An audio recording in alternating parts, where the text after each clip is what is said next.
सिद्धास्य सिद्धीश्वरा आचार्य जिनिशासिडोन्नतिकरा पूजा उपाध्यायका श्री सिद्धांत सुपाठका मुनिवरा रत्नत्रयाराधका पंचेते परमेष्टिना प्रतिदिनं कुर्वन्तु ते मंगलम।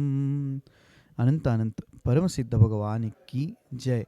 1000 श्री आदिनाथ भगवान की जय। अंतिम तीर्थेश भगवान महावीर स्वामी की जय। आचार्य भगवान गुरुवर श्री विशुद्ध सागर जी महाराज की जय। सम्यक समाधान प्रदाता मुनिषि सुप्रभ सागर जी महाराज की जय। मुनिषि प्रणत सागर जी सौम्य सागर जी मुनिराज की जय। जय जन बंधुओं, हम सभी यहाँ उपस्थित हुए हैं देश के लोकप्रिय कार्यक्रम सम्यक समाधान के लिए। एक ऐसा कार्यक्रम, एक अनूठा प्लेटफॉर्म जिसके माध्यम से हम सभी के मन में उठने वाले जो विकल्प है उस विकल्पों का सम्यक समाधान मुनिश्री अपने मुखारविंद से हम सभी को प्रदान करते हैं। कितने अहोभाग्य के वह क्षण होंगे जिस क्षण में अपने मन में उठने वाले विकल्पों का समाधान पंचम परमेष्टि साधु परमेष्टि के मुखारविंद से हम सभी को प्राप्त होता है। अगर आप इस कार्यक्रम से जुड़ना चाहते हो या कार्यक्रम के माध्यम से अपने मन में उठने वाले विकल्पों का समाधान चाहते हो तो कार्यक्रम में नीचे जो पट्टी पे स्क्रॉल पे या फ्लिप पे जो हमारे नंबर चल रहे हैं, हमारे ईमेल आईडी है, उसके माध्यम से आप अपना विकल्प हम तक पहुंचा सकते हैं। उस विकल्पों को एकत्रित करके मुनिषी तक पहुंचाया जाएगा। वो मुनिषी के मुखारविंद से हम सभी लोग सम्यक समाधान प्राप्त करेंगे। सम्यक समाधान के माध्यम से आप अपने विकल्पों का समाधान प्राप्त कर ही सकते हैं एवं उस विकल्प के कारण अन्य लोगों के मन में जो विकल्प है उसके विकल्पों का भी समाधान हम सभी प्राप्त कर सकते हैं। तो आप जल्द से जल्द अपने मन में उठने वाले विकल्पों को हम तक पहुंचाएं और हम सभी लोग उस विकल्प का सम्यक समाधान मुनिषी के मुखारविंद से प्राप्त करेंगे। मुनिषी के चरणों में नमोस्तु करते हुए आज के उस कार्यक्रम को, लोकप्रिय कार्यक्रम की शुरुआत करते हैं। मुनिषी प्रणत सागर जी महाराज से निवेदन करते हैं कि हे स्वामी, आज के कार्यक्रम को गति प्रदान करते हुए संचालित करें। नमोस्तु नमोस्तु नमोस्तु।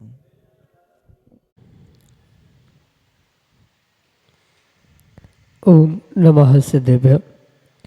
नमः श्रीवर्धमानाय निर्धूतकलिलात्मने सालोकानां त्रिलोकानां यद्विद्यादर्पणायते यद्विद्यादर्पणायते। पंच परमेष्टि भगवान की परम पूज्य आचार्य भगवंत गुरुवर विशुद्ध सागर जी मुनि महाराज जी की, परम पूज्य मुनि श्री सुप्रभ सागर जी महाराज जी की,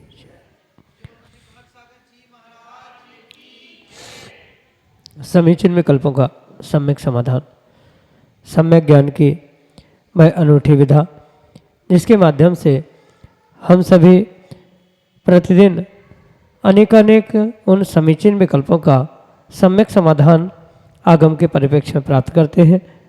जो सम्यक समाधान निश्चित ही हमारे मन को निर्विकल्पता की ओर ले जाने वाला है और वही निर्विकल्पता आत्मा का वास्तविक स्वभाव है। ऐसे उस आत्मकल्याण की प्राप्ति का वह कार्यकारी उपाय समीचीन विकल्पों का सम्यक समाधान प्रारंभ करते हैं। और आज के पहले विकल्प के लिए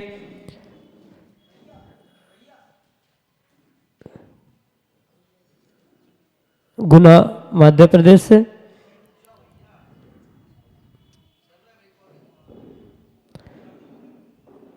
लकी जैन महाराज के चरणों में बारंबार नमोस्तु निवेदित करते हुए कह रहे हैं कि महाराज जी, जैसे जैन ग्रंथों में पुरानी कहानी आदि में देखा गया कि ग्रस्त लोगों पर बीमारी, गरीबी आदि जैसी मुसीबत आने पर बीतरागी भगवान की उपासना की और उन्होंने अन्य किसी सम्यक दृष्टि या किसी देव को प्रणाम नहीं किया, फिर भी किसी मंत्र के द्वारा उन्होंने देवों को नहीं बुलाया, तब भी देवों के आसन हिले और देवों ने उनकी मदद की।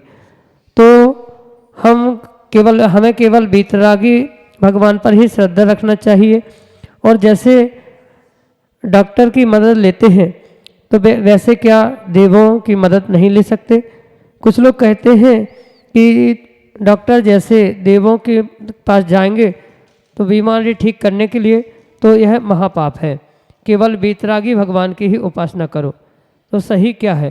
हमारे समीचीन विकल्प का सम्यक समाधान करने की अनुकंपा करते हुए हमारा मार्गदर्शन करने की कृपा करें।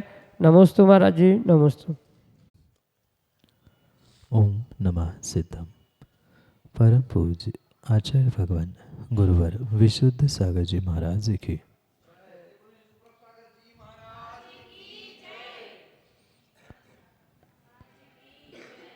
सच्चे सम्यक दृष्टि की पहचान तो वास्तव में यही हुआ करती है कि जो किसी भी प्रकार के स्नेह, लोभ, राग या स्वयं के कार्य की पुष्टि के लिए किसी भी प्रकार से सच्चे देवशास्त्र गुरु को छोड़कर कहीं अन्य अपने श्रद्धा को समर्पित करता ही नहीं। यहाँ ये विशेष बात समझने योग्य है कि सच्चे देवशास्त्र गुरु को सच्चे देवशास्त्र गुरु के समझकर ही मानना, यही सच्चे सम्यक दृष्टि की पहचान है। पर सच्चा सम्यक दृष्टि जो होता है वह अपने सच्चे देवशास्त्र गुरु के साथ अन्य भी जो जैसी व्यवस्था है उसको वैसा ही स्वीकार करता है। कहने का तात्पर्य यह है कि जो चतुर निकाय के देव हुआ करते हैं, चाहे वह सम्यक दृष्टि हो, मिथ्या दृष्टि हो, जो जिनका जैसा स्वरूप है उनको वह वैसा ही स्वीकार करते। माना कि सम्यक दृष्टि देव जो सच्चे देवशास्त्र गुरु की भक्ति या उनकी सेवा, रक्षा आदि करने में तत्पर है, उन्हें भी आयतन स्वीकार किया गया है और उन आयतनों को आयतन के समान ही मानना ये सम्यक दृष्टि का कार्य हुआ करता है। पर ये भी ध्यान रखे, कितनी ही विपरीतता, कितने ही कष्ट, दुख, बीमारी आदि आने पर भी वह सम्यक दृष्टि सच्चे देवशास्त्र गुरु के अलावा अन्य किसी की भी उपासना बिल्कुल भी नहीं करता। ये हमें अनेकांत से इस विषय को समझने की आवश्यकता है कि देवों को देव मानना इसमें मिथ्यात्व नहीं है, पर जो स्वर्गों के अन्य देवी देवता है उनको परमात्मा मानकर देवशास्त्र गुरु जैसे या पंच परमेष्टि के समान अगर उन्हें पूज रहे हैं, उपासना कर रहे हैं, तो उसमें मिथ्यात्व का दोष है। पर उनको स्वर्गों के देव, सम्यक दृष्टि देव मानते हुए अगर उनको एक सामान्य श्रावक जैसे दूसरे श्रावक के प्रति धर्मात्मा देखते हुए जय जिनेन्द्र आदि करता है, उसकी विनय करता है, उसका सम्मान करता है, तो सम्मान करना, विनय करना, जय जिनेन्द्र आदि करना उसमें किसी भी प्रकार से दोष नहीं है, उसमें मिथ्यात्व का दोष नहीं है। पर उन्हें अगर हम पंच परमेष्टि सच्चे देवशास्त्र गुरु की हैसियत से पूज रहे हैं, उपासना कर रहे हैं, तो आपको मिथ्यात्व का दोष अवश्य ही लगेगा। पुराण ग्रंथों में हमें यही समझना होगा कि जो उन पुराण पुरुषों ने अपने विपरीत समय में भी जो पुरुषार्थ किया, उपासना की, वह मात्र सच्चे देवशास्त्र गुरु की ही की।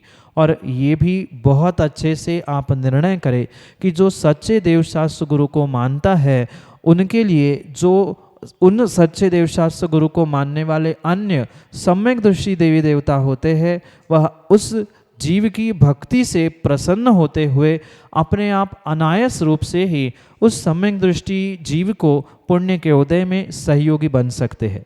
इसलिए आप अगर उन देवी देवताओं को प्रसन्न करने का विचार करते हैं तो ज़रूरी नहीं है कि वे प्रसन्न हो, पर आप अगर श्रद्धा समर्पण के साथ सच्चे देवशास्त्र गुरु की आराधना, उपासना में लीन रहोगे तो जो विपरीत समय है वह भी पुण्य के उदय से और पुण्य के तीव्र उदय से पुनः जो सहयोग ना करने वाले भी ऐसे जो अन्य देवी देवता है वे भी कहीं ना कहीं आपके लिए सहयोगी बन सकते हैं। इसलिए विपरीत समय कितना भी क्यों ना आए, पर सच्चे देवशास्त्र गुरु की आराधना, उपासना ही सम्यक दृष्टि जीव को करनी चाहिए। और जैसे ही विशेष उपासना वह सम्यक दृष्टि जीव उन सच्चे देवशास्त्र गुरु की करेगा, उनको ही मानने वाले वह अन्य जो देवी देवता जो सम्यक दृष्टि आयतन के रूप में है, वे आपका पुण्य के उदय में सहयोग करने के लिए भी पहुंच सकते हैं, पर उनको प्रसन्न करना, तंत्र मंत्र करके उनको खुश करना, ये किसी भी प्रकार से उचित नहीं है।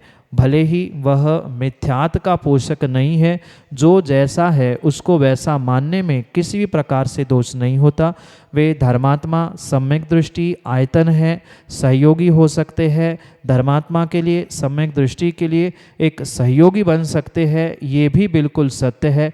पर आप सीधे जो हमारे ज्येष्ठ या हमारे लिए सच्चे देवशास्त्र गुरु के स्थान पंच परमेष्ठी के स्थान पर विराजमान है, उनकी आराधना करोगे तो उनके सेवक अपने आप आपके लिए सहयोगी बन सकते हैं। इसलिए वह पुराण ग्रंथों में जो दृष्टांत मिलते हैं उनको बिल्कुल वैसा ही समझे।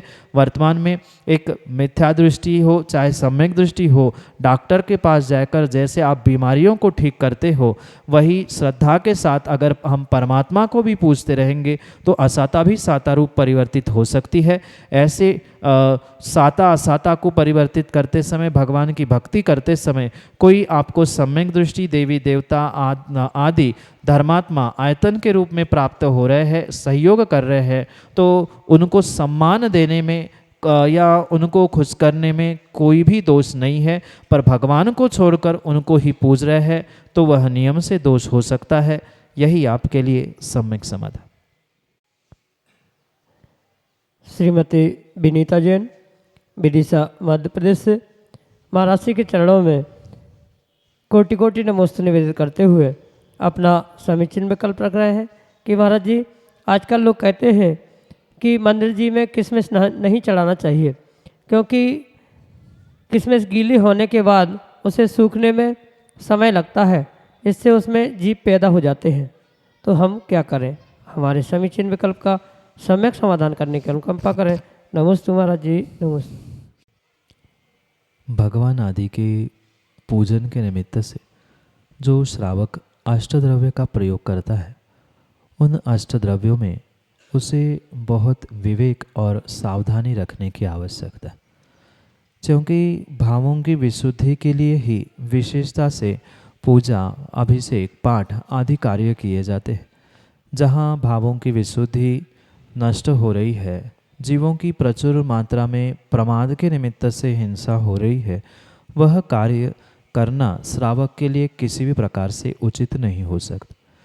इसलिए सबसे पहले श्रावकों को ये विवेक रखने की आवश्यकता है कि हम कब, कहाँ, कैसे, कौन से द्रव्य का प्रयोग कर रहे हैं और उसको किस प्रकार से प्रासुक शुद्ध किया जाना चाहिए, ये भी विवेक रखने की आवश्यकता है। क्योंकि एक तरफ आचार्य भगवंत ये भी कहते हैं कि उत्कृष्ट से उत्कृष्ट सामग्री ही अष्टद्रव्य के रूप में सच्चे देवशास्त्र गुरु को समर्पित करना चाहिए। खाने के लिए जितने उत्कृष्ट सामग्री का प्रयोग श्रावक करता है, ऐसे ही जितनी उत्कृष्ट से उत्कृष्ट प्रासुक सामग्री है उसका ही प्रयोग भगवान की, गुरु की पूजन आदि में श्रावकों को करना चाहिए। पर ऐसे समय में भी कहीं न कहीं श्रावकों को अपने विवेक को साथ रखते हुए कार्य करने की आवश्यकता है।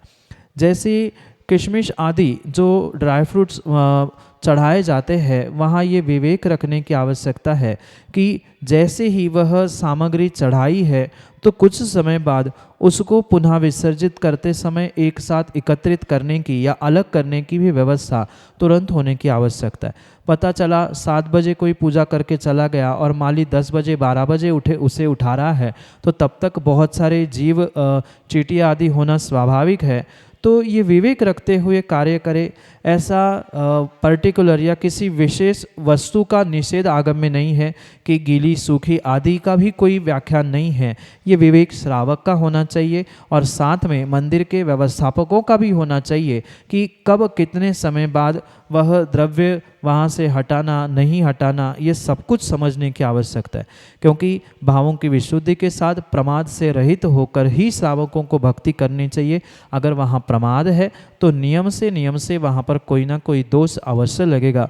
इसलिए यह ध्यान रखें कि आप प्रमाद से रहित होकर उन द्रव्य का समर्पण करें और उसका विसर्जन भी यानी उसको उठाने आदि की भी व्यवस्था समय समय पर होती रहे, ये ध्यान रखते हुए ही ऐसे द्रव्यों को चढ़ाना चाहिए। ऐसा आगम में कहीं भी किसी एक विशिष्ट द्रव्य के प्रति ये गीला होने से उसमें जीव होंगे या ऐसा होगा, ऐसा कोई वर्णन नहीं है। आचार्यों ने मात्र श्रावकों को विवेक से कार्य करने का उपदेश दिया है। यही आपके लिए सम्यक समाधान। समदर्शी जैन साड़ूमल उत्तर प्रदेश से महाराज जी के चरणों में बारंबार नमोस्तु निवेदित करते हुए कह रहे हैं कि महाराज जी क्या सौंफ आदि डालकर मर्यादा बढ़ाया हुआ जल ग्रहण करने से मुख जूठा माना जाएगा? हमारे समीचीन विकल्प का सम्यक समाधान करने की अनुकंपा करें। नमोस्तु महाराज जी, नमोस्तु। जल की मर्यादा छानने के उपरांत सौंफ आदि अन्य सामग्री डालने से बढ़ती है, यह परम सत्य है। पर उसके माध्यम से यानी ऐसे सामग्री मिलाने पर उस जल का प्रयोग करते हुए कुल्ला आदि करना या उसका प्रयोग पीने आदि करने में वहाँ कहीं ना कहीं ये समझने की आवश्यकता है कि पानी मात्र शुद्ध पानी के रूप में ही हो तो ही वह मुख शुद्धि आदि आदि के लिए निमित्त बन सकता है। अन्य किसी भी सामग्री से वह प्रासुक किया हुआ जल है वह मुख शुद्धि के लिए योग्य नहीं हो सकता। जबकि अन्न या कोई विशिष्ट वस्तु से ही मुख झूठा माना जाता है। सौंफ आदि डालकर प्रासुक किए गए पानी से वह भले ही मुँह झूठा नहीं कहलाता है पर वह मुख शुद्धि भी नहीं कहलाती। मुख शुद्धि तो मात्र किसी शुद्ध प्रासुक पानी से ही करनी चाहिए।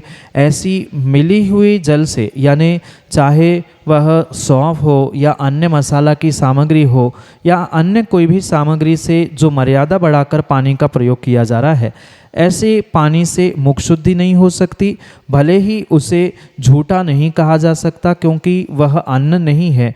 अन्न से ही विशेषता से वह मुख आदि झूठा कहा जाता है, पर वह खाद्य स्वाद्य लेय पेय ये सभी कहीं ना कहीं भोजन है और उस भोजन की वह स्वाद्य की सामग्री सौंफ आदि होने से उसको मिलाकर पानी का प्रयोग करने से वह मर्यादा बढ़ने पर भी वह मुख शुद्धि नहीं होगी। पीने में दोष नहीं है पर मंदिर आदि जाते समय मुख शुद्धि करना है तो ऐसे पानी से नहीं अपितु शुद्ध प्रासुक मर्यादित पानी से ही मुख शुद्धि करते हुए मंदिर आदि हुए जाने से ही आपके झूठे मुंह का दोष मिट सकता है, अन्यथा नहीं। यही आपके लिए सम्यक समाधान। मड़ौरा उत्तर प्रदेश से अगले समीचीन विकल्प के लिए श्रीमती अल्पना सेठ। नमोस्तु महाराज जी, नमोस्तु। महाराज जी अपन किसी दूसरे के चौके में जाते हैं, अपनी सामग्री बनाकर ले जाते हैं और यदि उस दिन महाराज श्री का उस सामग्री का त्याग हुआ तो क्या उन्हीं के चौके की सामग्री चलाने से अपन को आहार दान का पुण्य मिलता है? महाराज जी शंका का समाधान कीजिए। नमोस्तु महाराज जी, नमोस्तु। माँ, आहार दान का पुण्य तो स्वयं के द्रव्य को ही समर्पित करने से या दान देने से होगा। अन्य किसी की भी सामग्री का प्रयोग आप अन्य चौकों में पहुंचकर या स्वयं के भी चौकों में अन्य श्रावकों की सामग्री देने से कभी भी किसी प्रकार से आपको आहार दान का पुण्य नहीं लगेगा। हाँ, माना कि आप अपनी सामग्री ले गए हैं और उस सामग्री का मुनिराज का त्याग है, उनके लिए वह योग्य नहीं है, उन्होंने ग्रहण नहीं की, तो वहाँ पर आपको आहार दान की अनुमोदना का तो पुण्य बराबर लगेगा। पर कृत से यानी स्वयं की सामग्री जब मुनिराज ग्रहण करेंगे तो ही वह कृत रूप पुण्य पूर्ण रूप से आपको पुण्य लगेगा। क्योंकि आगम में कृत कारित अनुमोदना तीनों प्रकार से पुण्य पाप की व्यवस्था समझाई है। तो आपका तो अभिप्राय आहार दान का ही था। आप वहाँ पहुँचकर उसी चौके की सामग्री को मुनिराज के अंजलि में हाथ में ग्रास के रूप में दे रहे हैं, वहाँ आपने मुनिराजों के आहारदान की अनुमोदना की। उनके आज्ञा से उनके द्रव्य का, यानी चौके वाले की आज्ञा से उनके ही द्रव्य का प्रयोग करते हुए आपने मुनिराजों की वैयावृत्ति की सेवा की। वहाँ साक्षात आपको वैयावृत्ति का कृत से, कारित से और आहार दान का अनुमोदना से अवश्य ही पुण्य लगेगा। भले ही आपकी सामग्री नहीं चली है, पर आपका अभिप्राय वहाँ वह सामग्री बनाते समय, ले जाते समय वह बिल्कुल यही था कि मैं मुनिराज को आहार दूं। तो जब से आप बना रहे थे, वहाँ चौके में पहुँच रहे थे, तब तक आपको बनाने का, चलाने का ये जो भाव था, इन भावों से अवश्य ही आहार दान की अनुमोदना का पुण्य लगा है। अगर सामग्री पूर्ण रूप से मुनिराज ग्रहण करते तो कहीं न कहीं उसका आपको पूर्ण रूप से पुण्य भी मिलता, पर आपके भाव प्रशस्त थे। वहाँ मुनिराज का निर्विघ्न आहार हुआ, इसलिए वैयावृत्ति सेवा इसका साक्षात फल और आहार दान का अनुमोदना के रूप में फल आपको अवश्य ही मिलेगा, क्योंकि स्वयं के द्रव्य का ही दान होता है, दूसरे का दान नहीं। वहाँ अनुमोदना और कहीं न कहीं आपको वैयावृत्ति का पूर्ण रूप से फल मिलेगा, दान का अनुमोदना रूप मिलेगा। यही आपके लिए सम्यक समाधान। सिंघई कंछेदीलाल जैन, मढ़ौरा उत्तर प्रदेश से अगले समीचीन विकल्प के लिए। नमोस्तु महाराज जी, नमोस्तु महाराज जी। महाराज श्री, राग दो तरह के होते हैं, राग प्रशस्त राग और अप्रशस्त राग। इनमें दोनों में क्या अंतर है, कृपया बताएं। नमोस्तु महाराज। मोहिनी कर्म के निमित्त से जीव के अंतरंग में जो किसी वस्तु विशेष के प्रति ममत्व के भावों के साथ अपनेपन का जो भाव उत्पन्न हो रहा है, उसे ही हम कथनचित राग कह सकते। और वह राग जैसे आचार्य भगवंतों ने दो प्रकार का कहा है, उसे भी हमें आगम के परिप्रेक्ष्य में बहुत व्यवस्थित समझने की आवश्यकता है। जबकि प्रशस्त राग और अप्रशस्त राग, ये दोनों भी राग मोह के निमित्त से ही, यानी मोहनी कर्म के निमित्त से ही उत्पन्न होने वाला होने पर भी एक राग कथनचित कर्मों की संवर निर्जरा के लिए निमित्त हो सकता है, पर ये भी समझे स्पष्ट रूप से कि कथनचित यह उपादेय हो सकता है प्राथमिक अवस्था में, पर दोनों भी राग होने से अंतिम समय में, यानी जब कर्मों का नाश करने का समय आता है, ऐसे 10वें गुणस्थान के आगे इन दोनों रागों से परे होना या दोनों रागों को छोड़ना ही श्रेष्ठतम हुआ करता है। पर उसके पूर्व अवस्था में, यानी कि चौथे, पांचवें, छठवें गुणस्थान तक यह प्रशस्त राग कार्यकारी हो सकता है, उपादेय हो सकता है। अप्रशस्त राग तो हमेशा ही पहले ही गुणस्थान से हेय है, पर चौथे गुणस्थान से वह प्रशस्त राग किंचित कथनचित उपादेय भी हो सकता है। इसलिए ये उपादेय है कि जो प्रशस्त राग है वह कहीं न कहीं सच्चे देव, शास्त्र और गुरु और पंच परमेष्ठी के ही प्रति होने से वह कथनचित प्रशस्त यानी स्वीकार करने योग्य कहा है। पर जो कुटुंबी जनों के प्रति है, समाज के किसी व्यक्ति के प्रति है, या अन्य किसी भी रागी द्वेषी के प्रति अगर तीव्र राग उत्पन्न हो रहा है तो वह अप्रशस्त ही कहा जाता है। प्रशस्त इसलिए है कि जैसे हाथ का कांटा पैर के कांटे को निकालने के लिए निमित्त बनता है, ऐसे ही ये अप्रशस्त राग को मिटाने के लिए ये प्रशस्त राग जो कि सच्चे देवशास्त्र गुरु और पंच परमेष्ठी के प्रति है वह निमित्त बन सकता है। इसलिए वह कथनचित प्रशस्त राग जो सच्चे देवशास्त्र गुरु और पंच परमेष्ठी के प्रति है वह प्राथमिक अवस्था में उपादेय है। पर जैसे ही वह गुणस्थान आगे बढ़ते हुए जीव 8वें 10वें गुणस्थान में पहुंचता है, वहाँ पूर्ण रूप से वह प्रशस्त राग भी अप्रशस्त राग के समान ही छोड़ने योग्य या हेय ही स्वीकार किया गया है।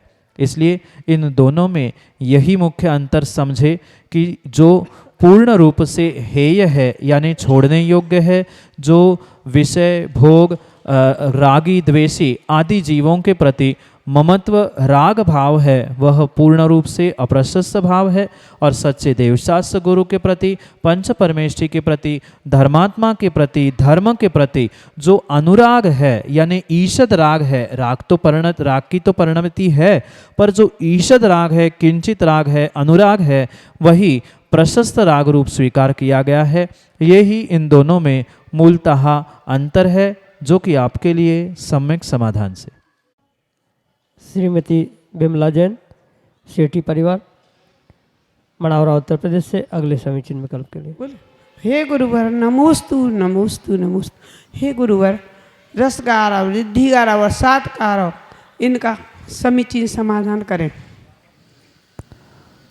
जो प्रतिक्रमण आदि के निमित्त से गारव शब्द प्राप्त होता है उसे हमें बहुत सुस्पष्ट समझने की आवश्यकता है। गारव का अर्थ गर्व होता है, जिसे सामान्य भाषा में हम मान कषाय की परिणति के रूप समझ सकते हैं। जो गर्व है यानी गर्व है कि किसी भी विषय में जो मद उत्पन्न हो रहा है उसे शास्त्रीय भाषा में आगम के परिप्रेक्ष्य में गारव कहा जाता है। जो गृद्धता बढ़ाता है, मान कषाय को बढ़ाता है, वह गारव कहलाता। और उस गारव को 3 प्रकार से आचार्य भगवंतों ने विभाजित किया है। एक रस गारव, रिद्धि गारव और साता गारव। वहाँ 7 संख्या से मतलब नहीं है, वहाँ साता या असाता रूप ग्रहण करते हुए वह साता गारव या 7 गारव रूप स्वीकार किया जाता है। ये तीनों भी मान कषाय की ही परिणति है कि मेरे पास तो बहुत सारी रिद्धि है, इतना सारा वैभव है, इतने सारा धन महल आदि आदि है। ये इसके विषय में जो मान है, मद है, वही आगम में रिद्धि गारव के रूप में स्वीकार किया है। मेरी इतनी बड़ी रिद्धि है, मेरा इतना बड़ा वैभव है, ये जो मद व्यक्ति को उत्पन्न होता है वह उसका रिद्धि गारव है। साथ में जो रस यानी भोजन में जो जो रस होते हैं उन रसों को मैं ही प्राप्त करता हूँ। मैं इतना पुण्यात्मा हूँ कि मुझे ऐसे उत्कृष्ट द्रव्य मिलते हैं। हमेशा ही सभी रसों से पंच पकवानों से भरा हुआ भोजन में ग्रहण करता हूँ। ये जो मान कषाय की परिणति है उसे रस गारव कहा जाता है। और मेरे जैसा इस संसार में अन्य कोई सुखी है ही नहीं है। मैं ही साता में जीता हूँ, बाकी सभी दुखी है, बाकी सभी परेशान है। मैं इस साता को लेकर जो अभिमान कर रहा हूँ, मद कर रहा हूँ, वही साता गारव या 7 गारव के रूप से स्वीकार किया गया है। वास्तविकता में वह साता गारव ही है, पर कहीं लिखते समय साता का 7 गारव हुआ है, पर उसे संख्या से मतलब नहीं है, अपितु साता गारव यानी साता असाता के निमित्त से जो होने वाला गर्व है, मान है, मद है, उसे ही साता गारव के रूप में आचार्य भगवंतों ने स्वीकार किया है। ये तीनों ही कहीं न कहीं उस मान कषाय की, मद की ही परिणति होने से उनको ही हमें उस प्रकार से समझना होगा। यही आपके लिए सम्यक समाधान। जय जन बंधुओं, हम सभी लाभ ले रहे थे लोकप्रिय कार्यक्रम सम्यक समाधान का। प्रतिदिन की भांति यह कार्यक्रम 5:13 पे यूट्यूब चैनल सुप्रभ वाच के माध्यम से प्रसारित होता है। मुनिषी का नाम सुप्रभ और वाणी का पर्यायवाची नाम उवाच, सुप्रभ उवाच यह नाम चैनल का है। आप यूट्यूब पे सुप्रभ उवाच सर्च कर सकते हैं एवं सर्च करके इस यूट्यूब चैनल को सब्सक्राइब करें एवं उसका बेल आइकन प्रेस करें, ताकि मुनिषी की अधिक जानकारी एवं जो सम्यक समाधान आदि कार्यक्रम है उसकी जानकारी भी आपको उपलब्ध होती रहे। नोटिफिकेशन के द्वारा आपको याद रखने की ज़रूरत नहीं है। प्रतिदिन ठीक 5:13 पे यूट्यूब चैनल सुप्रभ वाच के माध्यम से यही कार्यक्रम प्रतिदिन शाम को 4 बजे आदिनाथ टीवी चैनल के माध्यम से भी प्रसारित होता है। ठीक 4 बजे आदिनाथ टीवी चैनल के माध्यम से सम्यक समाधान उपलब्ध होता है। शाम को 7:40 पे जिनवान टीवी के माध्यम से मुनिषी के प्रवचन विगत चातुर्मास्थली विदिशा में सुक्ति मुक्तावली इस अद्भुत ग्रंथ पे हुए थे, उस प्रवचनांश प्रतिदिन शाम को 7:40 पे जिनवा टीवी के माध्यम से प्रसारित होते हैं। आप सभी लोग घर बैठे सुक्ति मुक्तावली इस ग्रंथ का स्वाध्याय करते हुए मुनिषी के वाणी का लाभ ले सकते हैं। प्रतिदिन 2:30 पे 2:30 बजे मुनिषी के प्रवचन आदिनाथ टीवी चैनल के माध्यम से भी प्रसारित होते हैं। आप सभी लोग दोपहर को 2:30 पे आदिनाथ टीवी चैनल के माध्यम से भी मुनिषी के प्रवचन का लाभ ले सकते हैं। आज के लिए इतना ही। मुनिषी के चरणों में कोटिशा नमोस्तु करते हुए आज के इस लोकप्रिय कार्यक्रम को यहीं पे विराम देते हैं। नमोस्तु नमोस्तु नमोस्तु।